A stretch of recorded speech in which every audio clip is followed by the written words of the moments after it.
Because in the same episode, we see Sonny with a bunch of security, but not the head of the WSB. So a lot of suspending disbelief for this part of the story today.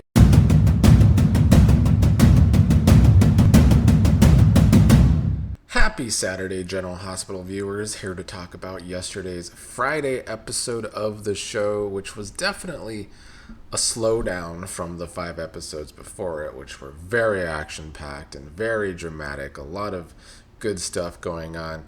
We definitely had a more boring episode on Friday, which I'm not going to, attack too much because it's kind of expected after so many high intensity episodes. However, I do feel as though the writing in episode on Friday's episode was not great. Like, we had to do a lot of suspending disbelief, and they wrote some characters very stupid, in my opinion, with some of the dialogue and some of the stuff going on. Let's dive into the main drama, I guess, and then we'll get to some of the other stuff. Rocco slept in and woke up around noon, and Lulu told her son that she called in school for him because he needed the rest. He said he slept okay, but waking up and remembering what happened has been tough. She really tried to drive it into Rocco that he can't tell Charlotte or Danny anything at all about what happened at the pier, only talk to her about it because, he can't get word out there. Right now, there's quite a good cover-up for Rocco that he wasn't involved in shooting Cullum. But Rocco started freaking out, wanting to know what happened to Jason, and learned that Jason had been arrested. And Rocco said that Jason is Danny's father and he can't go to prison for Rocco. Lulu tried to tell Rocco that Rocco saved Jason's life by shooting Cullum, and Jason is trying to return the favor now. And then Lulu left to try and get more information on Cullum.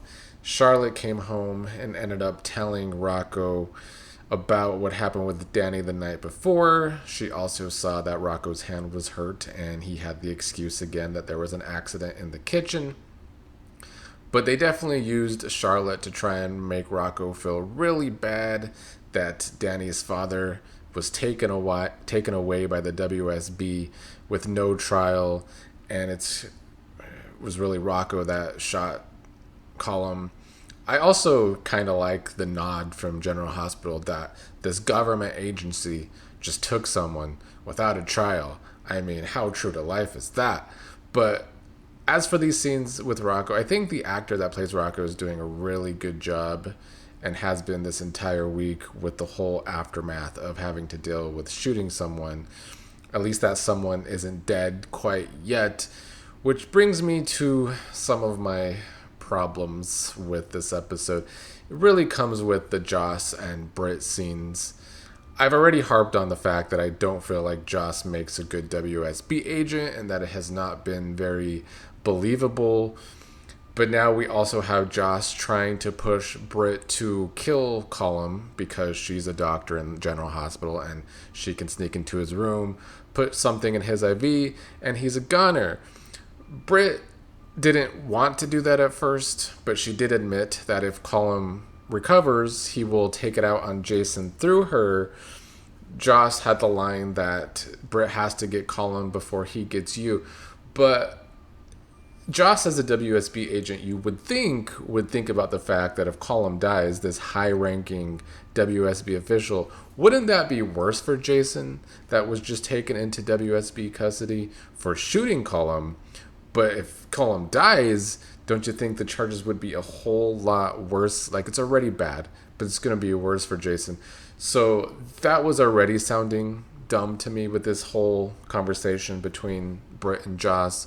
But also, if they are already onto the fact that Cullum is the one that killed Margot, can't one of them just tell Sidwell this so that Sidwell is upset with Cullum and so that Sidwell might want to take out Cullum? That seems like the brightest decision to make if they are onto the right information. But I guess maybe that would just be too smart of these two characters.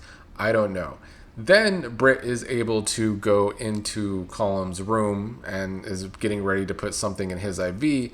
And then in walks Lulu, who is in the ICU, just able to walk into the top WSB agent's room like that. There's no security around. It kind of also just made Joss and Britt's whole conversation not make sense, because Joss thought that Britt should go in because she's a doctor and can get in easier. But, super spy Joss shouldn't be able to get in, especially if there's no security, apparently. I felt like we had to suspend our disbelief there, because in the same episode, we see Sonny with a bunch of security, but not the head of the WSB.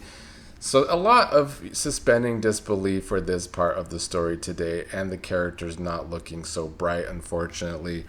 Britt could not do the job on Cullum because Lulu walked in. Joss overheard this, so Joss, I guess, went to go do the job herself, only for Cullum to open his eyes and stare at her. That was our Friday cliffhanger for the episode. The rest of the episode was a lot of Chase and Brook Lynn. I am just not into this baby Jane Doe storyline and Brook Lynn and Chase trying to adopt the baby. They had a meeting with a social worker today, and Chase was running late in the shower because he went to bed late because he was investigating Marco's murder. While that was going on, also at the Quartermain mansion was Michael and his son Wiley going over Wiley's homework, and nosy Olivia ended up hearing Wiley ask Michael if they could ask Jacinda for help with the project. Of course, Olivia did not like hearing that because, as the show has told us lately, Olivia is a busybody that is not liking this relationship between Michael and Jacinda. So Olivia asked Wiley to leave the room for a moment so that she can talk with Michael. And they had another conversation about Jacinda and how she's a hooker, basically, or at least how she used to be. And Olivia did use that word, and then Wiley overheard, and then Wiley went and asked Brook Lynn in front of the social worker what a hooker is. So we got a little Quartermain comedy out of that in the end. But the overall storyline, I don't know why Olivia is such a busybody right now with the Michael storyline. I mean, I don't like Michael with the hooker either, frankly. I think they could find a better character to pair Michael with. But it's still, Olivia is very annoying in that story, and then I just am not invested in this Brook Lynn and Chase and the baby storyline. As I said earlier, Sonny started the episode talking to a guard. He has upped his security, which made Gio concerned. And then Gio and Sonny talked about how Gio should go have a conversation with Dante. Justine was chatting with Dante, complaining about how the WSB is basically taking over local jurisdiction. And then they also discussed Marco's murder and how there were no cameras at a law office, something else we have to suspend our disbelief with. I think that's why killing Marco in a law office is a big thing for a soap opera. I mean, we always have to suspend our disbelief on soap operas, it's true. But I just don't buy that a law office had no cameras or no working cameras to see Cullum there. I don't buy it. Gio did come over and talk to Dante about Jason assaulting him, and I liked Gio's response to that being, "That's crazy." He delivered that line like a young person would, so that was some good dialogue there and good acting. And then Justine stopped by Sonny's to talk with him about Marco's murder. A little bit accusatory about Sonny. Sonny spoke the truth in saying that Sidwell desperately wants Marco's murder to be Sonny's fault because Sidwell wants to blame anyone else but himself, which has been very true of the character of Sidwell, it seems like. And that was kind of our Friday episode overall. Definitely a less intriguing and there was less energy in Friday's episode, which sucks because it was a Friday episode, and I thought the writing was a little wonky to say the least, as I talked about. But overall, it was a great week for General Hospital. A shame they had to end on a low note, but hopefully there is enough next week to have another solid week of the show.